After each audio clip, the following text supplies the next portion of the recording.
It is once again time for another Japanese booster box, this time being Night Wanderer, also known as SV6A. So the A means that this is like a special set, also known as a subset sometimes, although from what I've heard, subset isn't the technical term, or at least not anymore, because they started doing like sets within sets, and I don't know. I'm just here to entertain somewhat. There's the whole box, if you're interested. This is my favorite side. We'll just peel this off, which I actually didn't know until our last box, that the Japanese boxes have a peely thing. Our last box, which was the last set, the Mask of Change, was my first time ever doing a Japanese booster box. And there's our nice little presentation, and all of our packs. I believe there should be 30 if it's like the last one. I'm just gonna kind of split it into two piles here. Yep, so 15 in that pile, so we can assume that there is going to be 30. So we kind of played this game last time, but we're gonna do it the whole video this time. Pick a side, left or right. This came from the right side of the booster box, that came from the left side of the booster box. Which side do you think is going to have the either best pulls or highest total value, however you feel like playing it? I would personally go by number of pulls, unless there is one exceptional one, maybe. I will not be keeping track. I'm going to point that out. I'm not great at doing that, so I guess this is just for your own fun in your head. No real winners here. So do that one forward, and we have the Hypno, Golbat, Varoom, Toxicroak, and off the bat, I can't remember what your name is. I regret to say, I still have not played the newest DLC. So, yeah, man, bad with some of the newer names. I know Ogerpon and Okie Dogie and the, like, Wellspring Mask, Cornerstone Mask. I just can't remember this one. So cool, we got this as an EX. Fantastic way to start off this video. I'm gonna be like trying to go like left, right, but we'll see if it actually stays that way. That's not usually how my brain operates.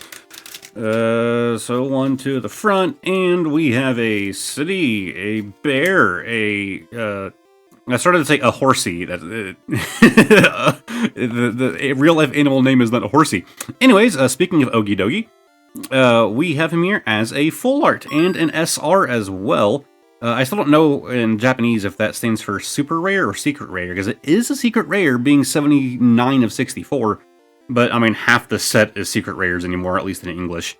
But very nice looking card, and I'm very happy to have it. Not bad so far. We have gotten pulls from the only 2 packs that we've opened. I mean, I'm certainly not upset about the pull rate so far. 100% isn't too bad, if I had to say so myself. Maybe we can keep it that way for the entire video. We have the Genesect, we have the Drowsy, the Zubat, the Houndour, and Hourglass. Woo! Now we're at, what is that, 66.6 repeating percent? Because it's 2 hits, 1 dud. So it's a 33.3% repeating, so 33.3 repeating percent failure rate. So we're just gonna keep doing that math throughout the entire video. We have the Yevatiel, the Beware, Inkay, Duskull, and Ninja Woman. We are now at 50% pull rate. Okay, I'm done. I'm not gonna keep doing that. I'm not good at math. By the time we got to like 7 packs, my ability to keep doing percentages in my head would be gone. Let's do this one forward, and I mean, it's a thing, I'm sure. I don't know what you're supposed to be. Like a little stress ball. A beanbag that looks kind of wet. Kind of wet beanbag. Wet beanbag! We have a Persian, a Zora, a Rowlet, and a Cufant illustration rare. And it looks like it was pulled straight out of the concept art for Legends Arceus. Very nice looking card. Some Cufants out here in the savannah. I also kind of like the way they did the water down here. Kind of like the weird oblong shapes that kind of make up the water. It's kind of neat. It's also, I think it makes it a bit better because it's not the entire card. It's just down there in the water. I kind of like that. It's a neat little way to handle it. The rainbow also looks pretty neat with the hollow effect, kind of making it appear and disappear depending on the angle. Nice illustration, rare. We're gonna pull from left. I feel like I've pulled more from left than right just by looking at the size of the stacks. It do be like that sometime, you know? Pull that one out, and boop. Whoops, wrong way. That one goes to the front. Oh no, I revealed the stubble. What are you ever going to do? We have the Sylveon, the stubble, the Fractured Dusclops, and a Tapu Bulu, I believe. I'm not great with the Tapus. I believe that you are Bulu. I don't know, when some of the Pokemon are like, these are supposed to like be Pokemon that go together, so they're kind of similar. I mean, obviously it's like a legendary trio or mythical. I don't remember. Obviously they're supposed to be kind of similar, but when they're ones that aren't like favorites of mine, like the Tapus, I tend to just kind of get them all muddied up in my head. We have Eevee, the Fracture, and a Ancient Volcarona. Well, not Volcarona. Why did I say that? There is not an Ancient Volcarona. That does not exist. Oh, God. It's the Moth. Uh-huh. Oh, why can't I remember it? I actually really... Slitherwing! It's a Slitherwing! Very interesting design, though, for the art style on this one. The fur on it kind of reminds me of the more, like, traditional depictions of Mothman. Obviously being white and not black, but very much how I would kind of see those depictions. Very, like, furry rather than, like, feathered, a lot of people like to depict it as. I also love the Fallout 76 depiction of Mothman. I very much enjoy the way that they kind of captured it, even though I wouldn't say it's a traditional means by any means. Oh, I'll be talking about Mothman. We're opening Pokemon cards here. Oh, a Kyurem. I did not know you were in this set. Not that Kyurem's like a big favorite of mine, but I feel like I haven't seen him for a bit. So I that one open. I'm sure that some like Diamond and Pearl fans are happy. I know Kyurem definitely has a lot of fans out there. Why did I say Diamond and Pearl? That is not Diamond and Pearl. Black and White, right? Varoom, Sneasel. We have Absol, my boy. You better have something good in this set. I feel like it's been way too long since they did something for my favorite boy. Statistically, it's not gonna happen. But it has been a long time. I want to see Absol become meta. I want an Absol deck to just be, like, dominant. At least within my lifetime. We have Ninja Lady Absol again, my boy! The Houndour, the Furfrou, and the Genesect. Going back over to the left. And we can splice it open. I don't usually care for doing scissors, by the way. If you normally watch this channel, I don't usually do the whole scissor thing. But with the Japanese packs, they're kind of a pain to open, so I just go scissor route. With the English packs, I don't do that. The regular Keyfant, the Eevee, the Horsey, and we have Cassiopeia, which I hope I'm saying that right. The alt art of the full art version of this card is the most valuable in the set, at least currently. I imagine it'll stay that way. Actually, I'll put an image up on screen. Future editor me can throw it up here in a second. But the Pokemon Company, their TCG Twitter account, tweeted out a picture of that card, the alt art version of this, with a bunch of binary on it. And I was like, oh, maybe there's gonna be a hidden thing in the binary. And of course, people immediately translated the binary. And ooh, there's something back here. Ooh. An A-spec of something, I'm sure. I don't speak Japanese. But an A-spec of, is it like an elevator? Like in the center of the room? Elevator. A-spec, ace-rare, elevator. Probably worth something. A-specs generally have some value behind them. I love the way that they look, very Digimon-y. Anyways, people obviously translated the binary very quickly. And I can't remember exactly what it said, of course. I will put it on screen. I'll pull it up now. It was just kind of boring. I was like, oh, this is kind of neat. What are they saying? And it's just like the name of like the project that, Cassiopeia had done in the games. I can't remember what the name of it was.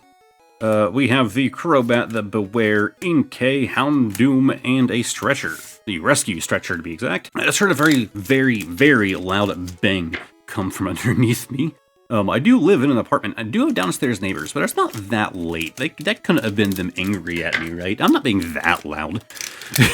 The sun is still up. I hope that they were just, I don't know, tripping over something. No, I don't want them to be injured.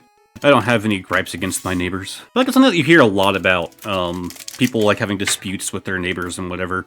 I mean, I'm in an apartment complex, so I got people underneath me, I have people on both sides of me, like, I've been here for years. Like, you think I would have experienced, like, neighbor conflict by now, but I haven't. We have a neighbor that really likes to smoke weed, and it she does it indoors, and it kind of makes her house smell like it sometimes, but that's kind of the worst it's been. Anyways, we have a Persian looking at itself in the mirror. It's definitely not looking at itself in the window. It's supposed to be, like, looking outside, but I love the way that they handled the reflection. Honestly, without the reflection, I think I would still like the card.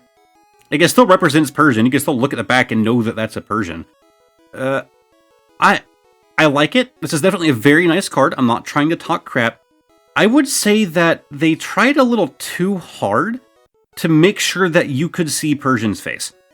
It is transparent. You can see through it like a reflection. I would have made it a bit more faded. I would have had it more opacity, or less opacity, however you want to put it. A bit less visible personally. Also, the fact that you can't see anything else reflected in it, I guess you kind of can the curtain here, a little bit, but it feels a little off, even though it is still a beautiful card. I'm not an artist, man. I can't do better, alright? I hate when people say that kind of stuff, but, like, no, I legitimately can't do better. Like, I'm not an artist. I do love doing Photoshop, though. That is a thing that I have been doing as well. YouTube pushed out an update, and we have Monkey Dory EX, not too bad. YouTube pushed out a update for creators where we can test and compare. So we can make up to 3 different thumbnails, and if you clicked on this video, you saw one of 3. Most of my videos now, I've been making 2 to 3 thumbnails for. Usually 3 if I, like, kind of draw a blank, I just do 2. I try to make them pretty different from each other. Because that's the whole point is, you know, they basically compete. People will see one of the 3, and YouTube will eventually feed you back the stats on which thumbnails performed the best. And as someone who actually enjoys, like, doing Photoshop and stuff, yeah, I spend probably about as long making those 3 thumbnails as I do editing the video itself. Probably longer, honestly, making the thumbnails now. So it is timing. Wait, it's one to the front. I don't know why I did that. So it's still like you know, kind of a long process, but I enjoy doing it. We have the Okie Dokie EX. Did we already pull you? We did not pull you, right? No, we didn't pull you.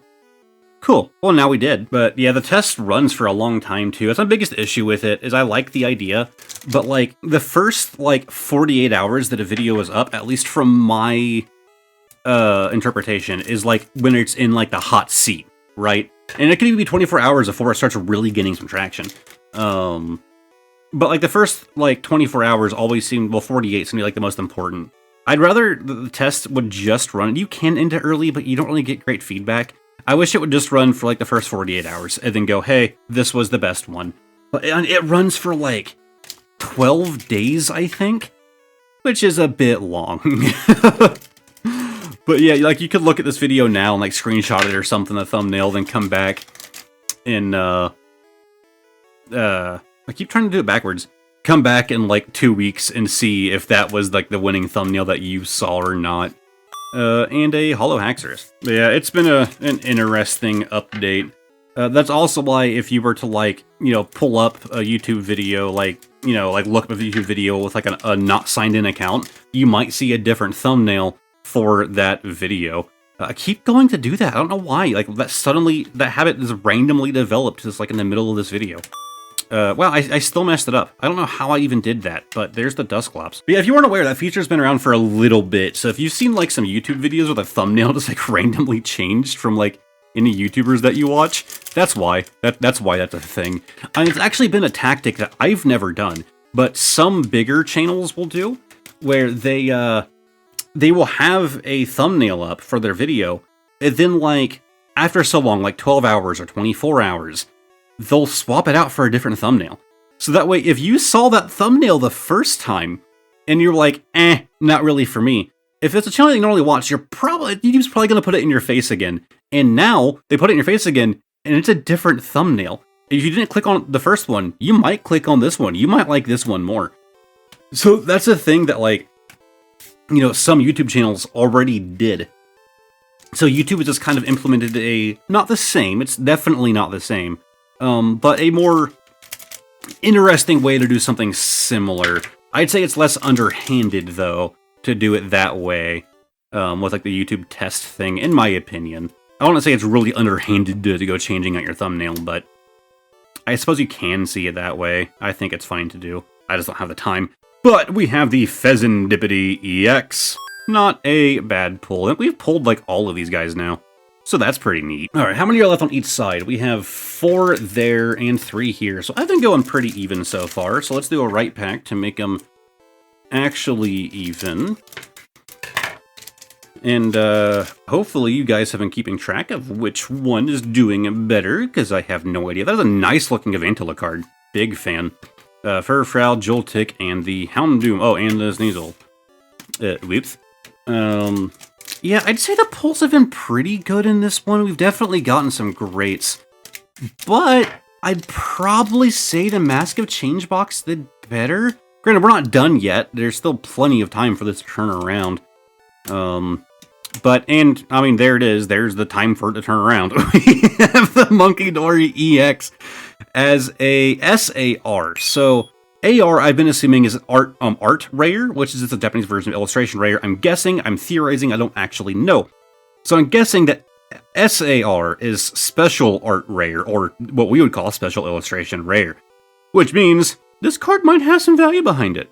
And it's a very nice looking card. I'm a big fan of this monkey boy. Huh. Very happy to have pulled that one. Didn't know that it existed. Oh, my camera's running out. Alright, I have to take a short break. Okay, I'm back. We have 5 packs more to go. This one being from the right side. And split that open. And inside we do one to the front, and we have Red Man, the Eevee, Seadra, Zora, and... Okay, well, that's a pretty good thing for me to return on. We have the Dusclops illustration rare. Don't really know that's supposed to be like a jump rope kind of deal, but it looks more like a hose. Like it kind of gets more narrow as it goes forward. I think it's supposed to be like a weird garden hose that's like a braided cable. I don't know. But I don't know, I feel like if I was a child and I'm like out playing in the backyard, and that thing starts staring at me from over the bushes while it's like, you know, the sun's going down, I'm going back inside for the night. I think I'm good. think I'm gonna go back in. Little creepy. Probably, you know, probably go to the neighbors the next day and be like, hey, mind keeping your Dusclops inside?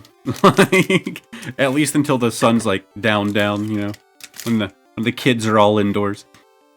We have Ninja Lady, Beware, Krogunk, Dusclops again, and the, thingy. I forgot its name again, I'm so sorry. Slitherwing. I'm not used to seeing it standing, though. Interesting. Is that supposed to be... I don't know if that's supposed to be Slitherwing. Like, I think it is, but I don't know. I like it. It seems that... maybe it's just, like, opened up. I'm not an expert. Seems a bit off to me. But I don't know what else it would be. Malamar, Toxicroak, the Stubble, Horsey, Decidueye. One of my favorites, but just a standard card. So, we have 2 left. One on right, one on left. Which one feels heavier?